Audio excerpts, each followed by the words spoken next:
toda libertad acercarnos a su presencia en el nombre de Jesús para poder adorarle, para poder agradecerle, para poder exaltar su nombre. Esta mañana vamos a continuar escudriñando la palabra.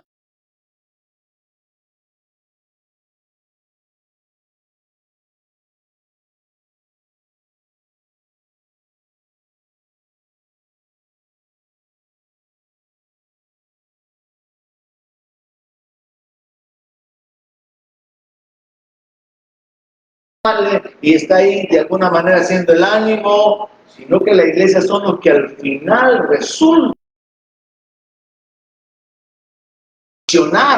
creyéndole a Dios, creyendo su palabra, creyendo en sus promesas, se posicionaron y permanecen como victoriosos ante todas las circunstancias que hay en el mundo, en contra del diablo y sobre su propia carnalidad.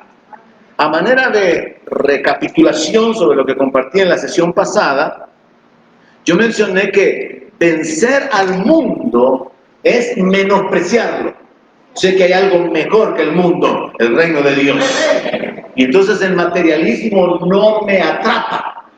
El materialismo no me detiene, no me impide el que yo me enfoque en buscar primeramente el reino. Número 2, vencer al mundo es no ser dominado por la maldad. De manera que como me han tratado mal, yo voy a devolver el mal, voy a vivir en maldad, en injusticia, porque esa es la manera en la que uno puede sobresalir o sobrevivir en este mundo. No, yo no voy a permitir que las aflicciones moldeen mi carácter, definan mi forma de ser o de vivir, sino que yo voy a dejarle a Dios la venganza, voy a depender de Dios y voy a vivir sabiendo que Jesús venció al mundo, venció las aflicciones y que Él es mi consolador, Él es mi ayudador. Y no voy a permitir que el mundo me oprima con todos los padecimientos que puedan venir sobre mi vida. Y número 3, vencer al mundo significa no acomodarme a la corrupción, a la inmoralidad, a los vicios, a las adicciones que hay. En ese sentido es bien fácil de entender, muchos cristianos caen en los vicios, caen en el pecado, en la inmoralidad sexual, son derrotados por el mundo. Otros son derrotados porque los padecimientos, las injusticias, abusos, diferentes situaciones que vienen sobre su vida, los desaniman y se apartan de Dios y hasta terminan viviendo, actuando de una manera igual que el mundo. Otros se enfocan demasiado en las riquezas, se enfocan demasiado en los placeres terrenales y entonces deciden amar este mundo más que el reino de Dios y entonces terminan siendo derrotados. Lo segundo que quiero compartirle con respecto a la recapitulación de la sesión anterior es que yo le compartí la idea de que ser más que vencedores es que usted no se ha quebrantado a pesar de lo que el diablo ha traído en contra suya. A pesar de los padecimientos, injusticias y diferentes situaciones que usted ha tenido que experimentar, usted ha permanecido en pie, usted ha permanecido dependiendo de Dios. Ampliándolo un poquito hay que entender que ser más que vencedores es tener una victoria impresionante, una victoria aplastante. O sea que sería como cuando creo que Hungría le ganó a El Salvador. ¿Cuántos se recuerdan? Creo que fue así como 10-1, me parece. Entonces, esa es una gran victoria. Dejar al enemigo, pero tan abajo. Hay una distancia, pero tan grande, que no es un gane por 7-8, sino que es un gane por una cantidad, pero impresionante. Entonces, nosotros tenemos una posición de victoria espiritual que a mí me interesa que usted entienda, y es una victoria impresionante, porque no se puede comparar la condición en la que el enemigo ha quedado por causa de la obra de Cristo y de la cual nosotros somos parte a través de la resurrección, a través del poder del Espíritu Santo en nuestra vida. Hay una victoria que es importante entenderla, y es que esta victoria es obtenida por medio del Señor Jesús. Así que nosotros tenemos que entender esto, que ser más que vencedores significa que aunque nosotros muriéramos de alguna manera vencidos por la enfermedad, por la muerte, por las necesidades o por ciertos problemas que no pudimos solucionar en nuestra vida, hay que entender algo. El título de más que vencedores no está en juego. Y quiero para este sentido ejemplificarlo de la siguiente manera. Cuando un campeón de boxeo, por ejemplo, tiene un retador, el retador para vencer al campeón tiene que noquearlo. O tiene que ser tan bueno como para que el campeón haya recibido muchísimos más golpes, de manera que los jueces digan, no, derrotó al campeón. Pero esa persona que está en la condición de campeón puede simplemente sobrevivir al combate. No necesita ni siquiera derrotar al otro para que siga siendo considerado campeón, porque él ya es campeón. Él no necesita vencer al otro. El otro necesita vencerlo a él para que él pierda su título de campeón. Yo quiero que usted vaya entendiendo esto. Espiritualmente usted es más que vencedor. Para que ese título le sea quitado, el diablo tiene que derrotarlo a usted. Pero está muy difícil que lo derrote si usted está lleno de la palabra, si usted está lleno del Espíritu Santo, si usted camina en obediencia a la palabra de Dios, si usted camina bajo la guianza y la revelación de Dios. Está muy difícil que el diablo lo venza, porque la victoria que Cristo ya consiguió a favor suyo es tan grande, que está muy, pero muy difícil que el diablo pueda sobreponerse a aquellos que están unidos a Cristo. Porque este es el tercer punto, hermano, que nunca hay que olvidar que la victoria es obtenida por medio de Cristo. La victoria es obtenida por medio de Cristo Jesús, no es su victoria. Supongamos, voy a ocupar otro ejemplo en el fútbol y el campeonato de fútbol. Supongamos que hay un equipo de la Liga Española que va ganando y lleva 18 puntos arriba de todos los demás. Está muy difícil que lo alcance. Y al final de la temporada, por inventarme algo, un jugador es insertado en ese equipo. El equipo va de campeón. El equipo no puede ser alcanzado ya porque son muy pocos partidos los que hacen falta para que alguien le gane. En otras palabras, ya es campeón. En el momento que esa persona se involucra, es insertada en ese equipo, se convierte en parte del equipo campeón. Y supongamos que ese equipo, que tiene 18 puntos adelante, arriba de todos los demás, pierde el último partido. Y ese es usted, perdiendo el último partido, con un divorcio, con una enfermedad, con pérdida de los bienes, con situaciones familiares con hijos, con tantas cosas que pueden venir. Pierde el último partido. Eso no lo convierte a usted en un perdedor, porque usted ya es más que vencedor, porque es Cristo quien compró la victoria, es Jesús quien ya obtuvo la victoria. Y cuando usted se une a Cristo, aunque a usted le pase lo que le pase, usted sigue siendo vencedor. Suena algo absurdo, suena algo difícil de entenderlo en nuestra mente, pero es la realidad, hermano. Jesús ya venció al mundo, Jesús venció al diablo, Jesús fue tentado en todo, pero sin pecado. Él es el vencedor. Él tiene toda la autoridad en los cielos y en la tierra. Y Él está con nosotros para sostenernos. Él está con nosotros para poder manifestar su respaldo en nuestra vida. Y mientras permanecemos unidos a Él, su victoria es nuestra victoria. Usted no es quien tiene que derribar o destruir o derrotar a su enemigo. Ya Cristo lo hizo por nosotros. Usted lo que tiene que hacer es permanecer unido al victorioso. Y eso le hace a usted ser un vencedor. El último punto, recapitulando, es que nuestra victoria es completa. Y en ese sentido tiene que incluirse 3 áreas. Número 1, el mundo.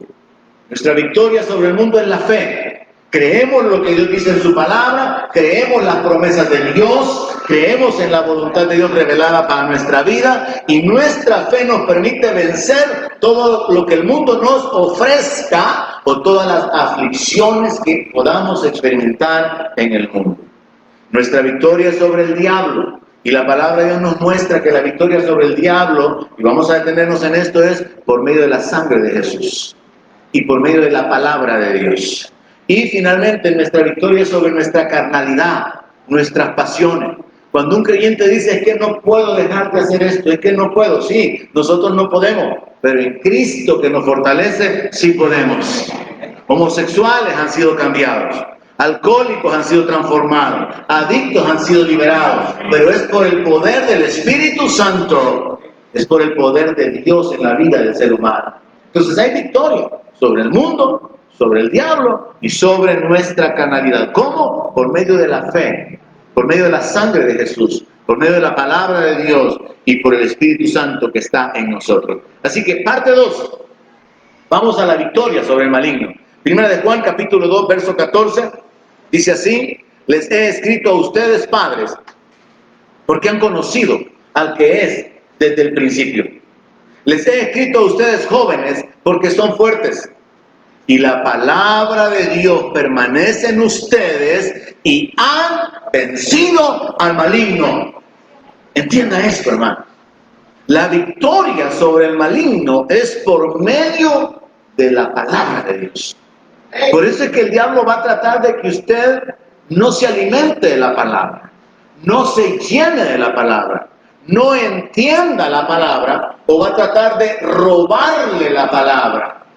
Yo alabo a Dios, bendigo al Señor por el ministerio que nos formó, por el ministerio que nos entrenó, porque es un ministerio enfocado en la palabra, no en predicaciones emocionales y hablar y hablar y hablar, no, enfocado en la palabra, porque la palabra tiene el poder de sanar, la palabra tiene el poder de alimentarnos, es el pan espiritual. La palabra es vida, produce vida dentro de cada uno de nosotros. La palabra alumbra, trae revelación, trae guianza para la manera de vivir. Así que tenemos que entender esto. La victoria sobre el diablo es por medio de la palabra. Fue así como Jesús venció al diablo, citándole la palabra.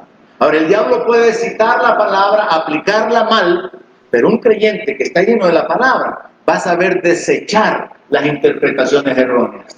Un creyente lleno de la palabra va a saber aplicar correctamente las promesas y las escrituras, y no solamente citarlas, solo por hablar, no, va a tener discernimiento para saber dónde aplicar la palabra de Dios. Jesús dijo que conocer la verdad nos hace libres. Es a través de la palabra que encontramos la libertad en Cristo. La verdad de Dios nos liberta de las mentiras del diablo. Cuando yo conozco la verdad de la palabra, yo soy libre de las mentiras de las religiones. Yo soy libre de las mentiras de la idolatría. Yo soy libre del poder del diablo sobre mi vida, porque la palabra de Dios me revela lo que Dios ha hecho por mí, lo que Dios ha provisto para mí y lo que Dios hará en mi vida cumpliendo su propósito. Ahora entonces, es nuestra responsabilidad retener la palabra y permanecer obedeciéndola. Es lo que dice aquí en el verso 14. Ustedes son fuertes, la palabra de Dios permanece en ustedes y han vencido al maligno. La palabra de Dios permanece. Yo voy a retener la palabra y voy a permanecer haciendo lo que la palabra de Dios dice. Si yo hago esto, entonces yo voy a tener victoria sobre el maligno. Es necesario en este punto aplicar un principio espiritual. Mi pueblo perece porque le faltó conocimiento. Muchos cristianos evangélicos perecen, se enredan, caen, retroceden porque les falta conocimiento. Sabiéndolo, entonces tenemos que enfocarnos en llenarnos del conocimiento de la palabra de Dios. Es interesante, esta semana platicábamos ahí con algunos acerca de que a algunos les llega la hora y se muere, cada quien se muere cuando le llega la hora. No, la Biblia no dice, mi pueblo perece cuando le llega la hora. ¿Qué dice? Mi pueblo perece porque le faltó conocimiento. Yo he tenido la inquietud así de hacer una serie de todos los dichos evangélicos que hay para poder sacar a la iglesia de toda esa ignorancia. Por cierto, hoy voy a tocar el de me cubro con la sangre, me acorazo y esos aspectos, porque hay muchos dichos evangélicos que son incorrectos. Y el que no está lleno de la palabra corre con ellos. El que no está lleno de la palabra se los agarra. Y entonces de una manera religiosa actúa y no mira resultados.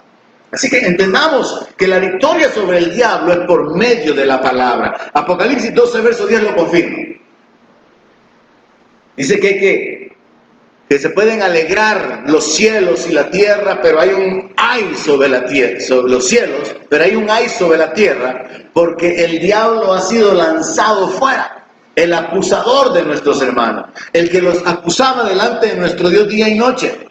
Pero vea el verso 11, y ellos le han vencido por medio de la sangre del Cordero y de la palabra del testimonio de ellos, y menospreciaron sus vidas hasta la muerte. ¿Cómo es que fue vencido el acusador? Por medio de la sangre del Cordero y por medio de la palabra del testimonio. Entonces la victoria sobre el diablo es por medio de la palabra. Y aquí se nos amplía que es la palabra y por medio de la sangre. Ahora, ¿cómo es la forma correcta de entender y de aplicar esto en nuestra vida? Es por la sangre de Jesucristo, es por la sangre del Cordero, por la fe en el sacrificio de Cristo, que nosotros fuimos justificados, que nosotros fuimos rescatados. En el momento que usted le entrega su vida a Cristo como su Señor, usted se vuelve propiedad de Cristo. Y Cristo ha pagado con su muerte y con su sangre la vida y la salvación de todos los que creemos en Él. Amén. Amén.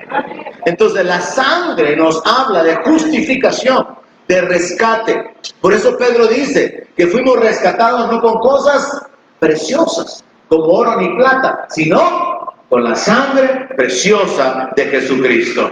Entonces el diablo es vencido porque ante esa compra, ante esa justificación obtenida por Jesucristo a favor nuestro, el diablo no puede hacer nada. Mire, Jesús pagó un precio tan alto por usted que el diablo no puede pagarlo para volver a tenerlo a usted de regreso. Usted fue rescatado por la sangre de Cristo. Hay victoria en la sangre de Cristo. Hay seguridad en la sangre de Cristo, porque usted es propiedad del Señor.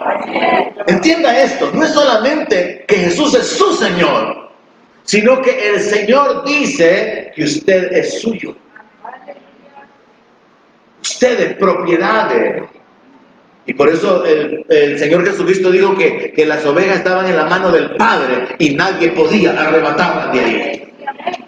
La única manera de perdernos, hermano, es que nosotros decidamos darle la espalda a Cristo.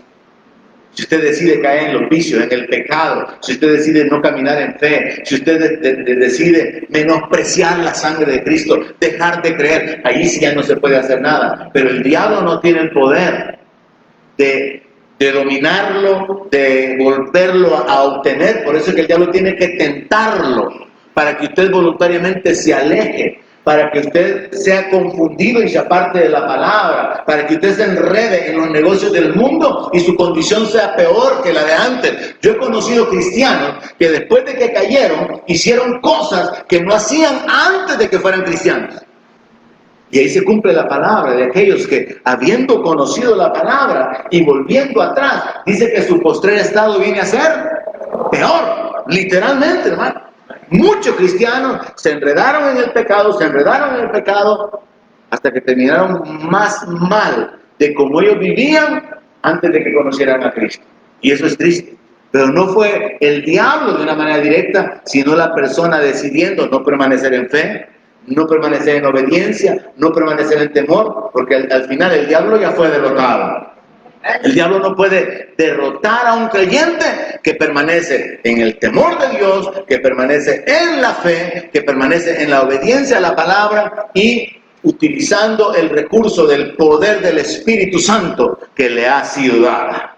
Entonces la victoria se obtiene por medio de la sangre del Cordero, la justificación, el rescate, pero también por medio de la palabra, la confesión del señorío y la aplicación correcta de la palabra en las circunstancias específicas que usted enfrenta.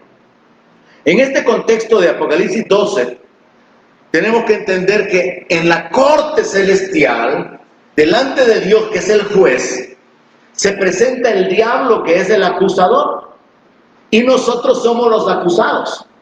Pero nosotros, como acusados, podemos obtener una victoria sobre el acusador cuando nos apoyamos en la obra de Cristo hecha en la cruz. Cuando nos apropiamos del perdón de nuestros pecados y de la justificación por la cual Jesucristo fue hecho pecado por nosotros.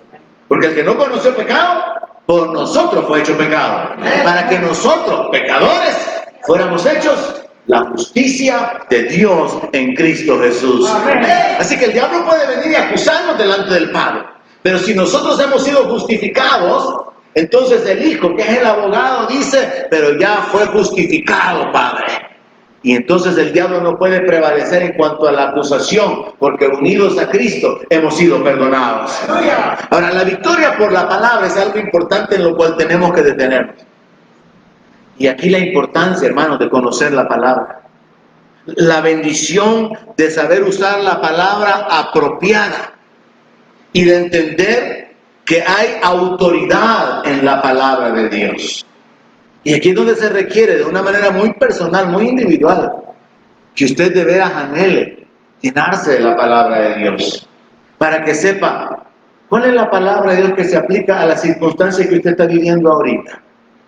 ¿Cuál es la promesa de Dios para su momento, ahorita mismo? ¿Cuál es la palabra en la que usted puede apoyarse para enfrentar las circunstancias que han sido levantadas en contra suya? ¿Cuál es la palabra que usted tiene que confesar? La palabra que usted tiene que hablar. Como cristianos, hermanos, tendríamos que estar, como dice el apóstol Pablo, llenos de la palabra. Él dice que la palabra more en abundancia en vosotros. Hay muchos cristianos que realmente no llegan a ese punto de devoción, de amar la palabra, de llenarse de la palabra, de meditar en ella. Y yo le dije que uno de mis propósitos al enseñarle, por ejemplo, estamos en Gálatas los días miércoles, y que usted vaya analizando, deteniéndose, meditando, considerando qué es lo que dice la Escritura, cómo se aplica a mi vida, cómo puedo yo reaccionar, cómo debo de actuar en base a esta palabra que me ha sido dada. La palabra es sumamente importante para poder obtener la victoria, porque hay autoridad en la palabra del Señor. Ahora, la victoria por medio de la sangre, entendemos que es por medio del sacrificio, por medio del cual nosotros ya fuimos comprados. Y en ese sentido, aplicando el entendimiento de la palabra y la importancia de entender lo que significa la victoria por medio de la sangre, quiero aclararle que es un error andarse cubriendo con la sangre. Yo ya he predicado eso con anterioridad, hace mucho tiempo, pero eso es un error evangélico. Usted no puede decir, me cubro con la sangre, me cubro con la sangre, como que si fuera un cliché, como que si fuera un amuleto. La sangre no lo cubre a usted. Usted fue comprado con la sangre de Cristo. Recuerdo que hace varios años yo prediqué sobre el poder de la sangre. El poder de la sangre consiste en que sin sangre no hay remisión de pecado. Pero la sangre fue derramada para cubrir, para borrar nuestros pecados. El poder de la sangre es el poder de borrar nuestros pecados. El poder de la sangre es el poder de comprar la vida de los que estábamos condenados a la muerte. Usted ya fue rescatado con la sangre preciosa de Cristo. Y usted no puede caer en esa ignorancia evangélica de andar con esos dichos, me cubro con la sangre. Usted no encuentra eso en la Biblia. Hay otra gente que dice, y yo vengo aplicando la sangre en toda mi casa y el coronavirus no llega. Se saca una historia de la Biblia, de cuando allá en Egipto, Dios le dio la orden a Moisés de que untaran los dinteles, el cuadro de las puertas con la sangre del cordero. Y se extrae esa historia y los evangélicos espirituales lo utilizan como una revelación de un apóstol, de un profeta, y vienen aplicando la sangre en la cajeta. Así la aplico en el portón, la aplico en la ventana, la aplico en los pilares, la aplico en la pared. Y los evangélicos hacen un montón de cosas fuera de la palabra. Porque no tienen conocimiento, no tienen revelación. Usted no puede venir aplicando la sangre. Le dicen a usted que vaya a orar por alguien y lo primero que hace, aquí vengo hermana en el nombre del Señor aplicando la sangre, la aplico sobre los muebles, la aplico sobre la sala, la cocina. Son cosas incorrectas. Usted tiene que estar fundamentado en la palabra de Dios. Hay cristianos que han sido librados porque Dios en su misericordia, hermano, conoce nuestra fe. Y como a nosotros nos enseñaron en un seminario, uno puede estar mal, de la cabeza, pero si el corazón está bueno, Dios va a obrar.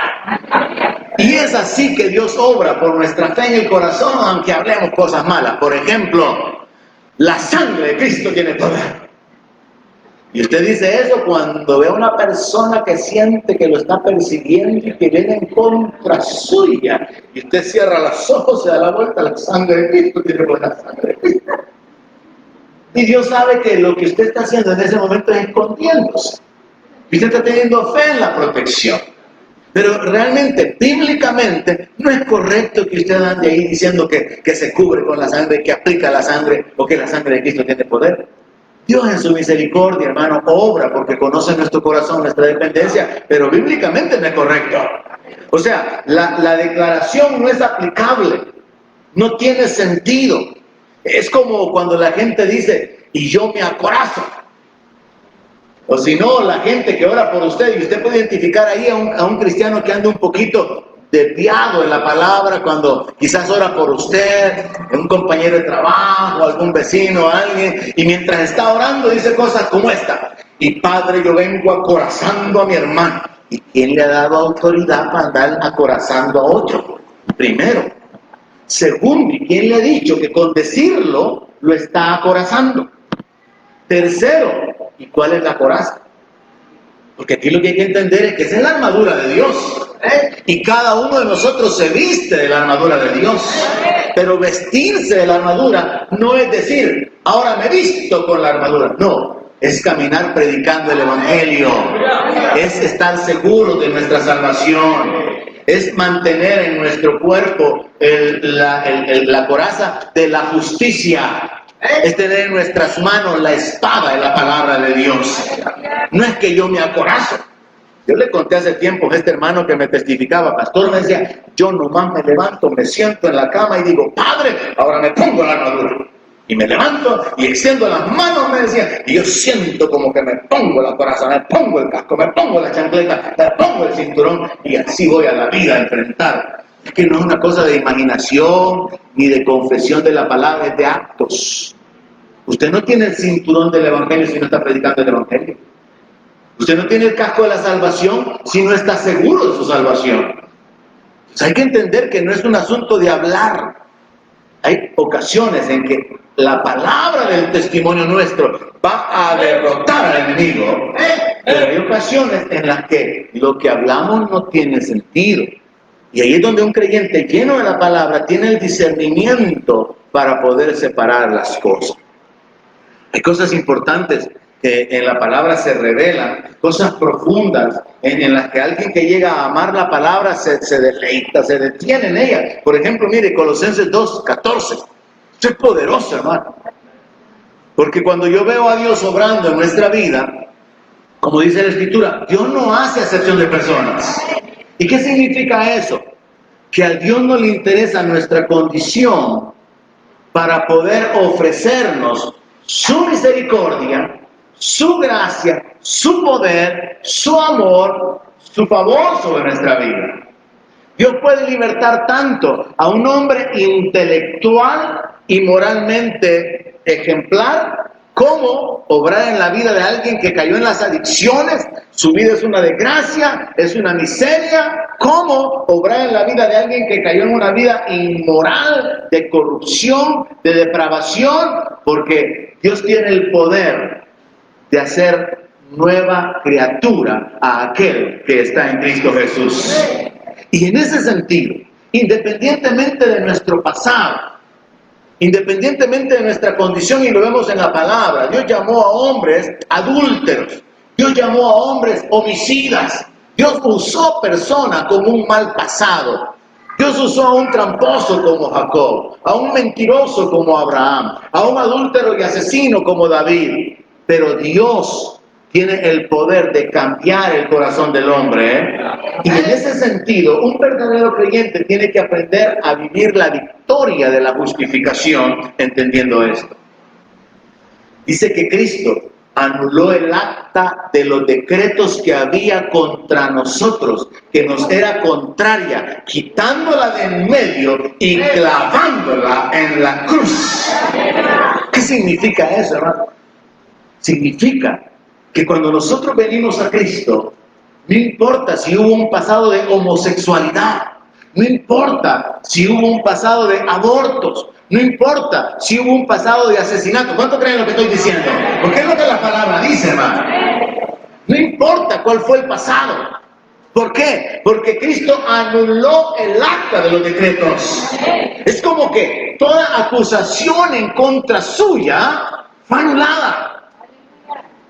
Ya no hay nada, no hay ningún cargo que se pueda presentar en contra suyo. ¿Por qué? Porque Cristo anuló esa acta. ¿Cómo lo anuló? Cargando sobre su cuerpo, sufriendo Él el castigo de nuestra paz, llevando Él nuestros pecados, el castigo de nuestros pecados. Entonces dice la palabra que Él anuló el acta de los decretos que había en contra de nosotros. Párese sobre esta verdad, hermano. Su pasado fue borrado por el Señor Jesucristo. Si usted está en Cristo. Ahora, si usted no está en Cristo, usted no tiene una vida nueva. Entonces su pasado sigue siendo su presente. Pero si usted está en Cristo, usted tuvo un pasado. Cristo ha partido su vida. Usted tiene un presente ahora. Y ese presente no está conectado en nada con su pasado. Véanlo en la vida del apóstol Pablo. El apóstol Pablo, habiendo sido perseguidor de la iglesia, y dice también que los torturaba, los arrastraba. En una de las cartas, y ahí se lo dejo de tarea, él dice, bien tranquilito, yo a nadie he agraviado. Ay, sí, qué bonito, ¿verdad, Saulo? Nunca he hecho nada malo. San Saulo tenían que haberlo puesto en la Biblia, ¿verdad? No, lo que sucede es que Dios lo cambia en Pablo. Y Pablo es una nueva creación en Cristo Jesús. Y a Pablo ya no se le cuenta lo que Saulo hizo, a cuántos persiguió, a cuántos arrastró. A Saulo no se le cuenta que él estaba gozándose cuando apedrearon a Esteban. ¿Por qué? Porque Jesucristo anuló el acta donde estaban todos los pecados de Saulo. Y ahora que esa acta había sido anulada y había sido rota, destruida, no había ninguna acusación en contra de Saulo. Y entonces Pablo lo entiende. Y él dice, yo a nadie he agraviado en nada. Así que yo le acepto que usted me diga, yo no le he hecho nada a nadie, pastor. ¿Amén? Porque su pasado ha sido borrado si usted está en Cristo. Ahora, si usted sigue haciendo las mismas cosas del viejo hombre, usted tiene como presente su pasado. Pero Cristo hace una separación en esto. Entonces es importante llenarnos de la palabra y entender. Ahora, avanzando habiendo entendido lo que significa vencer al mundo, entendamos también, ¿y qué significa vencer al diablo? Ok, número 1. Vencer al diablo significa no creer en sus mentiras. No caer en la duda o en el temor. ¿Cómo yo venzo al diablo? Con la sabiduría de Dios revelada en la palabra. A mí me ha servido muchísimo, hermanos, la palabra para no caer en las mentiras del diablo, en las promesas del diablo, en las ofertas del diablo, en la información que el diablo ha esparcido sobre el mundo. Llenarse del conocimiento de la palabra de Dios lo saca a usted de las tinieblas. Un ejemplo chiquitito. Cristianos que todavía le ponen al bebé una cosita roja con un ojo de venado al niño. ¿Para qué? Para que no le hagan daño. Entonces resulta que siendo cristiano, siendo un hijo de Dios, rescatado del poder del diablo, como un creyente, todavía necesita unos frijolitos rojos para detener el poder del maligno. Imagínese usted. O cristianos que todavía en aquellas costumbres que se van quedando ahí, ¿verdad? Nunca quitaron la herradura que estaba en su casa. Y cosas ahí por el estilo, que tienen una conexión con algo que realmente no es verdad, es mentira, es falso. Pero cuando la palabra viene, la palabra nos saca de las tinieblas. Por eso me encanta esa declaración del Señor que dijo, el que me sigue no andará en tinieblas, sino que tendrá la luz de la vida. Yo estoy seguro, hermano, que en la medida que yo permanezco en la palabra de Jesús, en las enseñanzas del Señor, yo camino en la luz. No van a venir a mí a impresionarme con cristotonics y con revelaciones así como que bien astrales y cosas de filosofía y mezclas de religiones y un montón de cosas, mientras permanezco en la palabra de Dios. Porque la palabra es la lámpara que alumbra mi camino.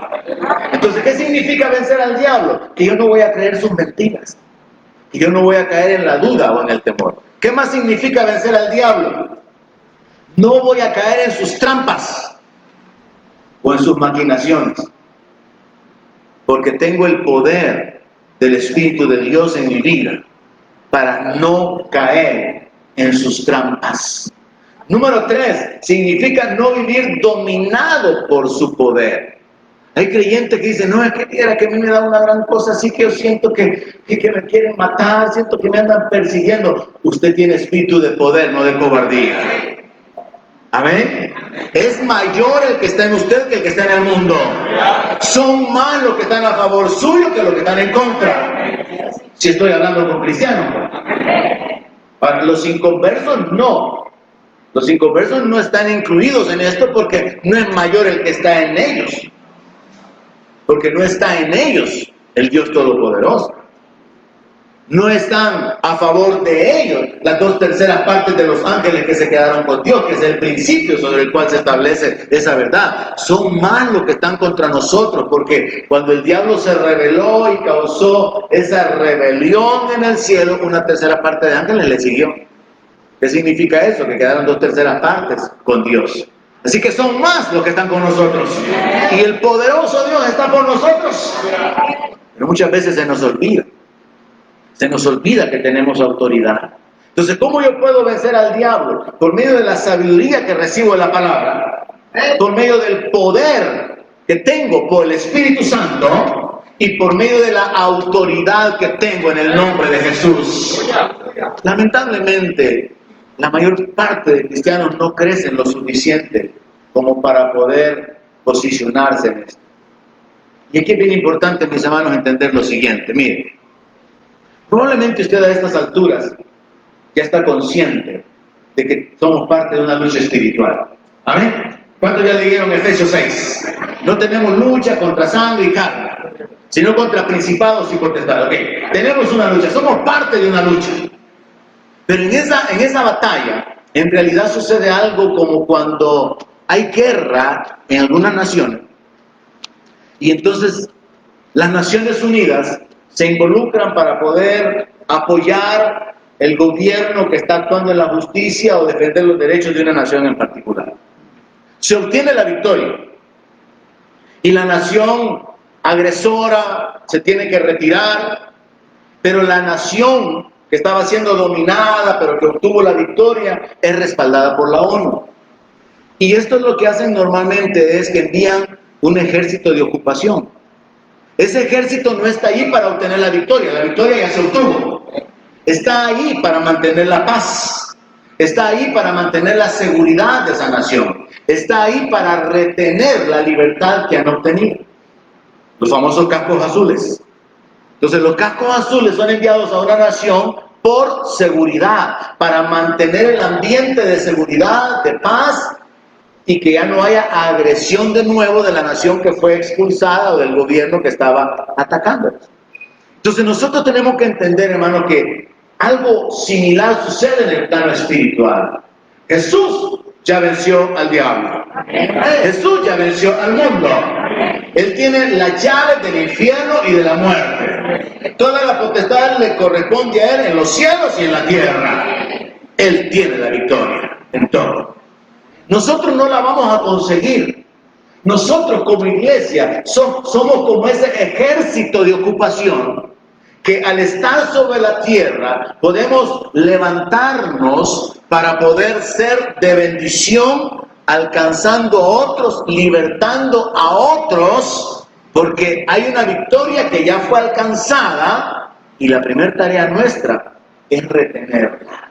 Déjenme explicárselo de esta manera. ¿Quién es la iglesia? ¿Quiénes son la iglesia? Que es la serie en la que me he detenido ya por un par de meses.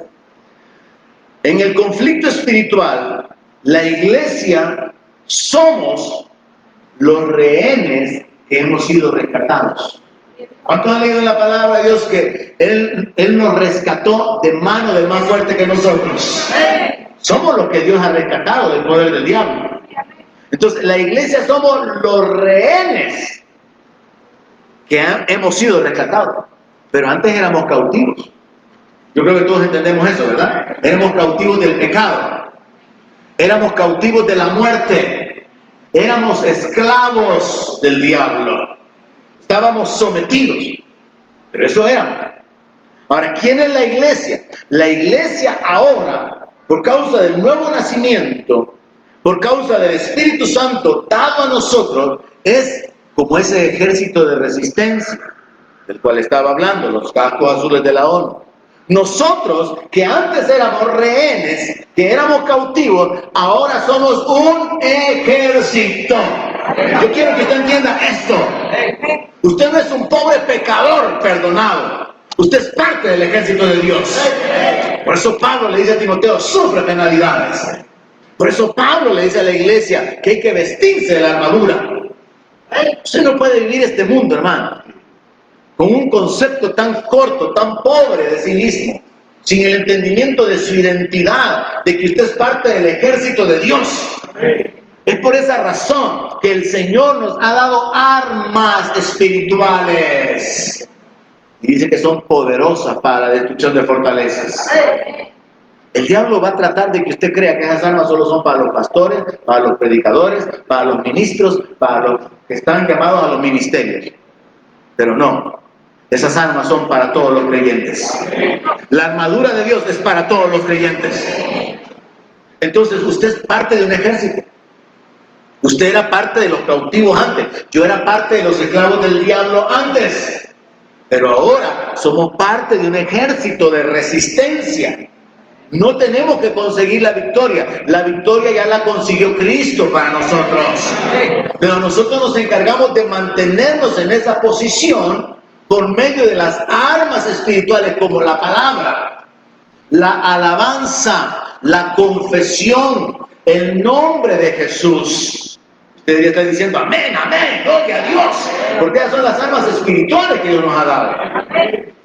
Pero no solamente eso somos como iglesia, sino que nosotros podemos levantarnos a constituirnos en lo que realmente era el plan de Dios, libertadores para otros, porque tenemos la autoridad sobre toda fuerza del enemigo, en el nombre de Jesús.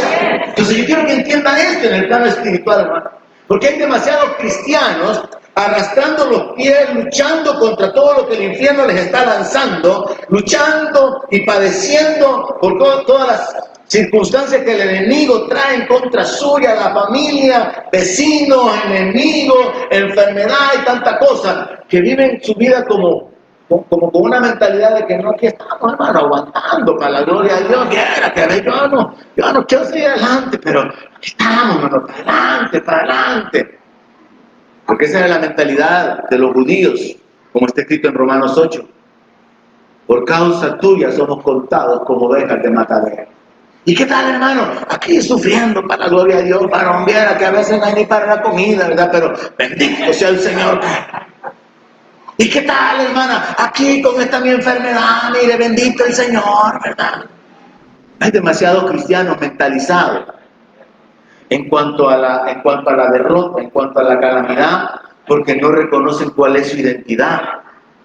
Cuando usted reconoce cuál es su identidad, y le voy a poner este ejemplo, en la Academia Nacional hay un programa donde un joven se enrola, después de 9 meses lo mandan a la calle a hacer práctica, después regresa, lo gradúan, le dan su uniforme, le dan sus armas, le dan su número de placa y ahora lo mandan investido de autoridad. ¿Cómo cree que sale ese muchacho de ahí? ¿Cree que sale así, ¿verdad? Mire, por favor, ¿será que tiene voluntad de abrir su cartera y darle su documento? Salen usando la autoridad. Salen ejerciendo la autoridad para perseguir al malhechor, para detener a los infractores de la ley, porque saben de que están respaldados. Y así es como un creyente tiene que vivir, sabiendo que está respaldado por Dios, que le ha sido dado el nombre de Jesús, que le ha sido dado el Espíritu Santo. Pero no para hablar tonteras y hablar cualquier cosa, hermano, sino hablar de acuerdo a la palabra de Dios. Y usar la autoridad en el nombre del Señor con entendimiento. No, ¿verdad? Y aquí vengo atando al diablo que está aquí sobre esta ciudad. No, ahí se disparó el asunto también. Es algo siempre, la palabra es la que nos establece, la que establece los lineamientos, la que establece nuestra identidad, lo que podemos hacer, lo que no podemos hacer. Entonces podemos concluir esto hablando de la guerra espiritual. Éramos débiles y esclavos. Hoy somos libres y podemos luchar por mantener nuestra libertad. Pero podemos y debemos levantarnos para libertar cautivos. Pero que entiendan los tres niveles. Yo era un esclavo del diablo. Yo era un esclavo del pecado. Pero ahora soy libre porque Cristo me ha hecho libre. Y la primer área de victoria, de ejercer mi victoria, de experimentar la victoria en mi vida, es permanecer en la libertad. Pero yo puedo ir más allá, y es el reto para todo creyente, levantarse como un libertador para otros, enseñándole la palabra, aclarándole su entendimiento con la revelación de la palabra de Dios. Pero para eso usted tiene que llenarse de la palabra. Mire, existe un movimiento, por citar un área de conflicto actualmente, existe un movimiento tremendo de parte del diablo en el cual, por un lado, las iglesias evangélicas con sus herejías, los falsos profetas, falsos pastores de la prosperidad, el dinero, escándalos sexuales y doctrinas terribles, causan daño para que la gente no crea el evangelio. Por el otro lado, existen defensores de la fe católica, defendiendo al Papa, el primado del Papa, y que Pedro es la cabeza de la iglesia, y que María intercede por nosotros, y que María es la madre, y que usted sin María está huérfano. Existen defensores para retener a la gente de que no se escapen del sistema. Mire cómo el diablo actúa. Por un lado quiere retener a la gente de que no se escapen de un sistema engañoso, mentiroso, lleno de herejías. Y si la gente no conoce la palabra, permanece ahí. Pero por el otro lado, con tantos pastores, con tantos apóstoles y profetas falsos, hay tanta confusión que mucha gente de esta es exhibida incluso para decir, miren, por esta razón ustedes tienen que volver a la iglesia original. Por eso yo me he detenido en toda esta serie de quién es la iglesia. Porque yo quiero que usted entienda si usted es parte de la iglesia. No parte de la congregación local o de una congregación local, sino parte de la iglesia de Jesucristo. Lo comprado con su sangre. Lo que Él ha rescatado, lo que Él ha transformado. Amén. Y entonces identificar cuáles son las cualidades de lo que son la verdadera iglesia, aplicarlo en su vida y vivir como tal. Entendiendo que hay tantos aspectos prácticos, como aquel que el Señor Jesús dijo, mi reino no es de este mundo. ¿Qué hace usted peleando por gobiernos y por cosas de este mundo si usted no se va a quedar aquí? Ahora, si usted se va a quedar aquí, entonces sí, póngase las botas y haga todo lo que quiera hacer por su partido. Pero si usted no es parte del reino de este mundo, sino que tiene parte y ciudadanía celestial, interésese por el reino de Dios más que por cualquier otra cosa. Así que tenemos que entender esto, hermano, de la victoria. Ahora, pero muy importante, saber que la victoria no siempre es derrotar o destruir a alguien, como el ejemplo que le ponía de un campeón de boxeo. La victoria no es siempre la sanidad sobre la enfermedad terminal. La victoria no es siempre la prosperidad y la abundancia o el éxito profesional. Allá en Hebreos 11, capítulo 11, verso 39, donde se nos narra la lista de lo que se llama los héroes de la fe, se nos menciona a un grupo de personas de los cuales no se dan nombres, porque por cierto son muchos más que los héroes de la fe, que están incluidos dentro de los héroes de la fe, pero con una cualidad bien particular. Verso 39 dice, y todos estos, aunque alcanzaron buen testimonio mediante la fe, no recibieron lo prometido. O sea que tenían fe, pero no recibieron lo prometido. Tenían fe, pero los mataron.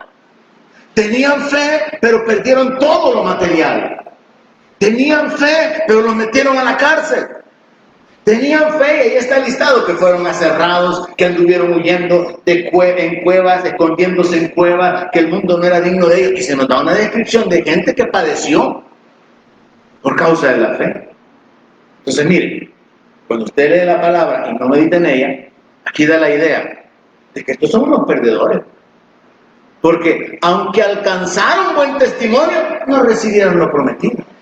Y entonces alguien se puede mentalizar en que aquí hubo pérdida, porque no recibieron lo prometido. Démosle vuelta a la redacción y leámoslo de esta manera. Y todos estos, aunque no recibieron lo prometido, alcanzaron buen testimonio mediante la fe. No sé si a usted inmediatamente le cambia la forma de verlo, porque es una cosa como de que el vaso está medio vacío. No, hombre, el vaso está medio lleno. La gente se pone así un poco molesta cuando le sirven. Usted, ¿verdad? Espero que coincida conmigo en eso, que compra una taza de café y le dan la mitad. Y usted dice, hombre, pero yo estoy pagando una taza de café y aquí me están dando la mitad, ¿verdad? O pide un fresco y usted hace, como yo, ¿verdad? El hielo aparte, y siempre lo traen vacío para que quepa el hielo ahí. A uno no le gusta eso, ¿verdad? Que le hagan trampa a uno con el vaso medio lleno, con la taza medio llena, porque uno lo mira medio vacía. Ahora, espiritualmente nos pasa eso. Miramos que estamos medio mal, que estamos mal por esto, por aquello y por lo otro, en lugar de mirar todo lo bueno que tenemos. Ejemplo, tiene usted un su malestar, una su dolencia, y usted no sabe cuántos cientos de enfermedades podría tener. Ponga en la balanza todas las enfermedades que podría tener, ponga aquí la que tiene, ¿y cuál va a pesar más? La de todas las enfermedades que no tiene. Pero nosotros nos enfocamos muchas veces en lo malo, nos enfocamos en lo negativo, y eso puede suceder con este texto.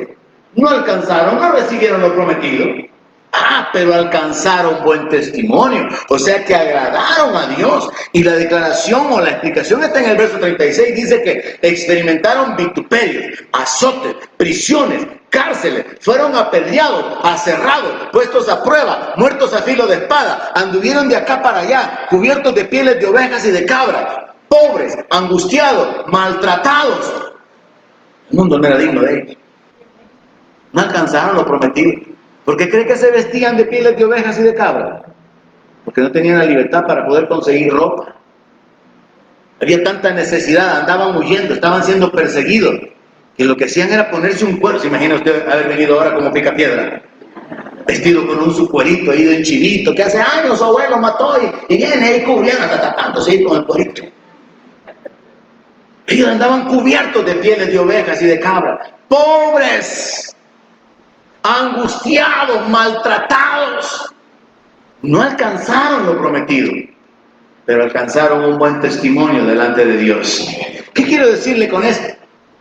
Estoy desarrollando el aspecto de que la victoria no siempre es la sanidad sobre la enfermedad, no siempre es la prosperidad o el éxito, sino que la victoria es algo mucho mayor y va mucho más lejos en su aplicación, porque la victoria incluye esto: sufrir, soportar y todavía permanecer de pie. Eso es victoria. Eso es victoria. La victoria es padecer, pero usted permanece hasta el final y ve la gloria de Dios en su vida. La victoria es que usted no cede, usted no retrocede, usted no desmaya, usted no se somete. La victoria es que usted puede morir en la fe o puede morir por la fe. Eso es lo que dice Apocalipsis 12:11. Me han vencido por medio de la sangre del Cordero y de la palabra del testimonio de ellos, y menospreciaron sus vidas hasta la muerte. ¿Sabe que a veces hay que menospreciar esta vida para experimentar la realidad de la victoria? Es contradictorio, es paradójico, no tiene sentido. Dice que le han vencido al acusador, pero menospreciaron su vida hasta la muerte. O sea, aunque el diablo lo mate, usted todavía puede tener victoria. Aunque usted pierda todo en lo natural, en lo material, usted todavía puede tener victoria. Lo que pasa es que a nuestra carne, a nuestra mente, eso nos sacude. Porque como es algo intangible, pero nosotros tenemos ejemplos como en el caso de Moisés, que dejó la gloria de Egipto. Porque él, al igual que los patriarcas, andaban buscando una ciudad cuyo arquitecto y fundador es Dios.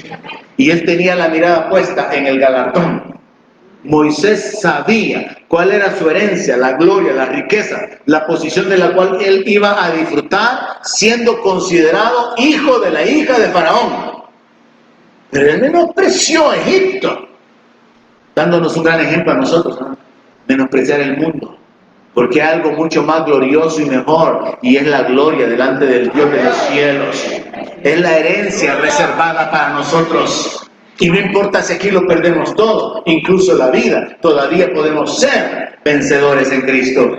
Y de esto encontramos como ejemplos a Ananías, a Misael y a Azarías, que menospreciaron la amenaza del horno de fuego, y Dios los libró.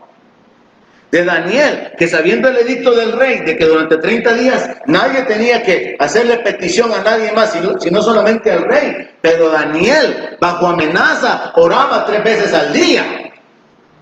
Y yo pensaba mientras hacía mis notas, ¿y cuántos miembros del CCF sin amenazas no oran una vez al día? Me quedo callado. Solo para su reflexión. Porque Daniel, bajo amenaza, oraba 3 veces al día.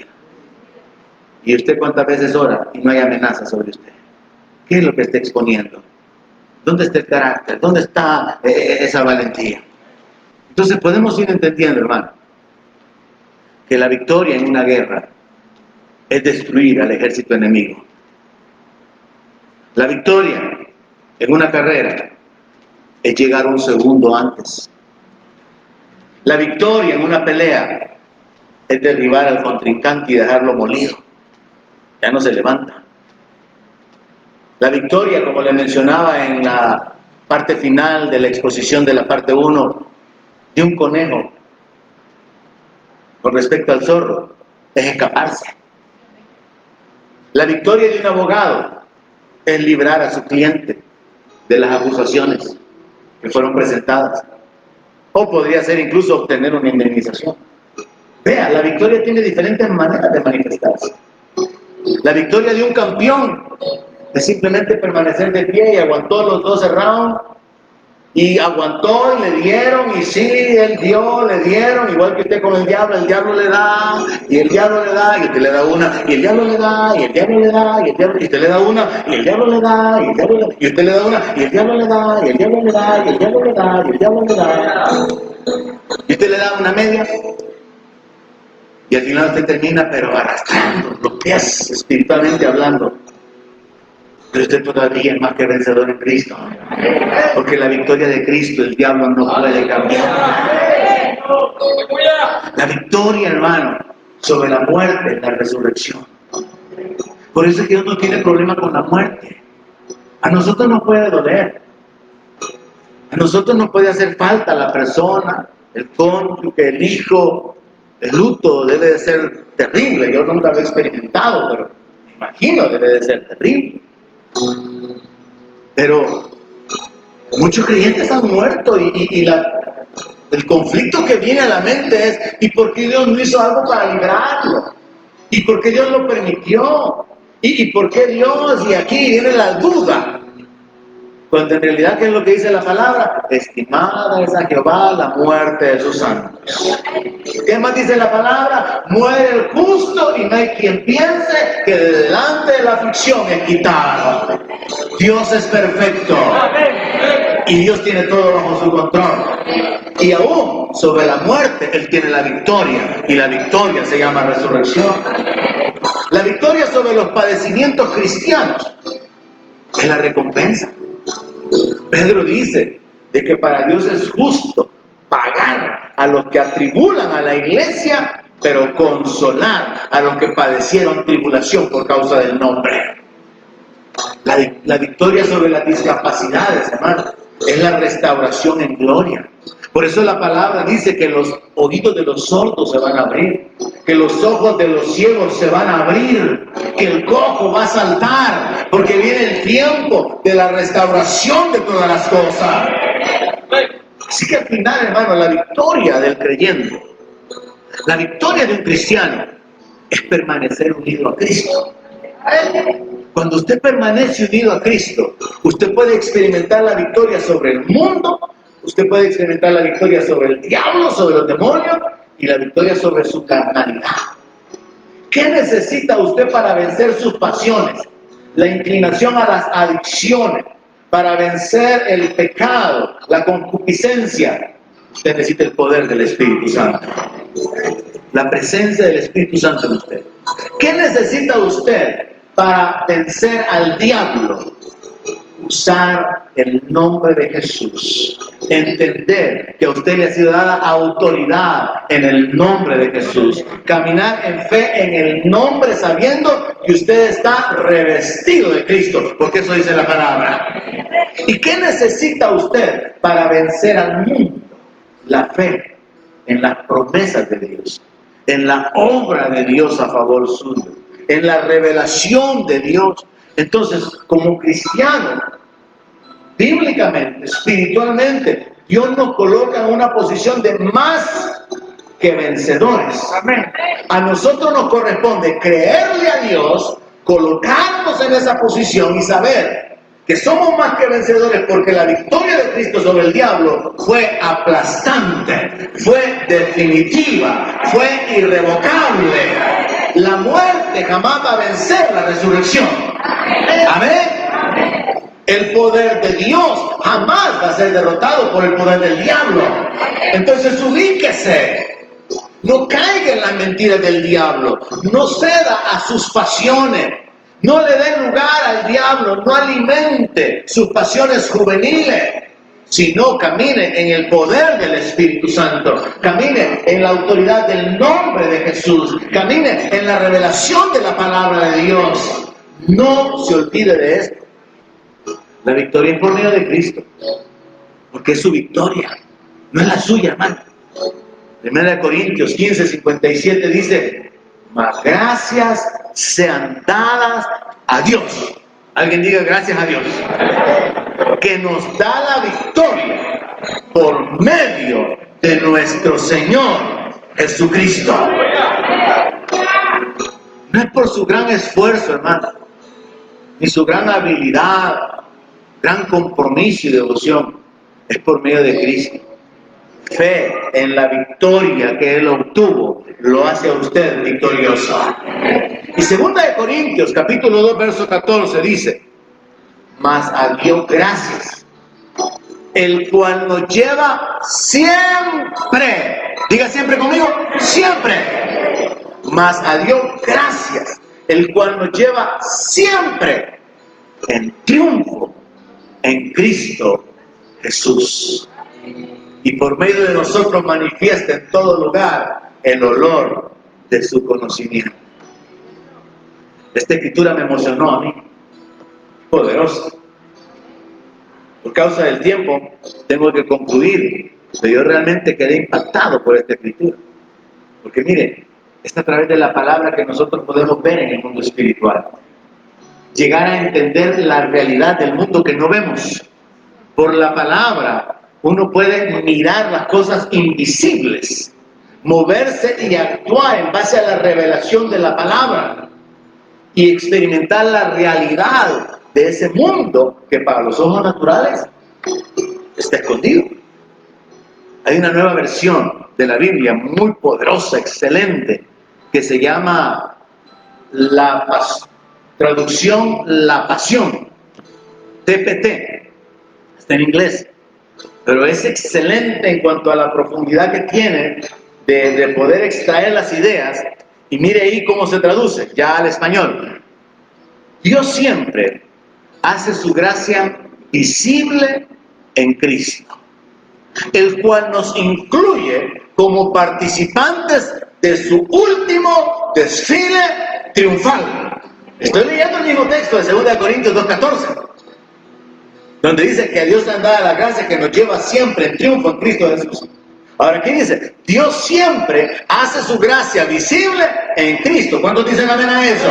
Dios ha hecho su gracia visible por medio de Cristo, el cual nos incluye como participantes, esto es poderoso, de su último desfile triunfal. Yo le expliqué en la sesión anterior que el triunfar es celebrar la victoria. Triunfar no es vencer. Triunfar era un desfile donde el juez, el rey, el caudillo venía con los cautivos y los exhibía públicamente, y vienen sus oficiales, vienen los líderes, los cabezas del ejército, viene el ejército vencedor, gozosos de que tienen la victoria. Fíjese que eso es lo que está diciendo este verso. Y usted todavía arrastrando los pies. Y usted, en lugar de mirar las cosas espirituales, viendo lo terrenal, viendo que el vaso está medio lleno en vez de gozarse que tiene la mitad del vaso para beberse, viendo esta su enfermedad en lugar de mirar de todas las que Dios lo ha librado, viendo estas sus aflicciones y sus problemitas que en realidad con ojos espirituales son leve tribulación que no se puede comparar con la gloria venidera que en nosotros habrá de manifestarse. Dios siempre hace su gracia visible en Cristo, el cual nos incluye como participantes de su último desfile triunfal. ¿Por qué es su último? Porque la victoria el Señor ya la ganó. Él no tiene que volver a pelear. Es como que Él murió una sola vez y para siempre, haciendo perfectos a los santificados. Él ya venció al diablo de una vez por todas. Destruyó al que tenía el imperio de la muerte. Y a nosotros nos hace parte de su desfile triunfal. Así que usted vea con quién se va. Pero si usted se va con el lado ganador, usted puede estar celebrando con una actitud de victoria. No como terapia, ya fuiste a que te laven el cerebro el domingo, el pastor, ¿verdad? No, sino como conocedor de las verdades espirituales, de que podemos estar derribados, pero no destruidos, perseguidos, pero no desamparados, como no teniendo nada, pero somos poseedores de todo, como que no tuviéramos vida, pero la vida de Dios está en nosotros. Póngase de pie y déle gloria al que vive por los siglos de los siglos, hermano. Levante sus manos y dígale gracias a Dios, porque la palabra dice, mas a Dios gracias, Él nos lleva siempre en triunfo en Cristo Jesús. Dele la gloria a Dios, levante su voz en alabanza y en gratitud, entendiendo que la obra de Dios es perfecta en nuestra vida. Aleluya, Padre, te damos las gracias. Reconocemos tu obra, reconocemos tu misericordia, tu paciencia, tu bondad, y por tu palabra reconocemos nuestra identidad, Señor, nuestra posición. Somos más que vencedores ante la tribulación, el hambre, persecución, peligro, cuchillo. No hay nada que nos pueda separar del amor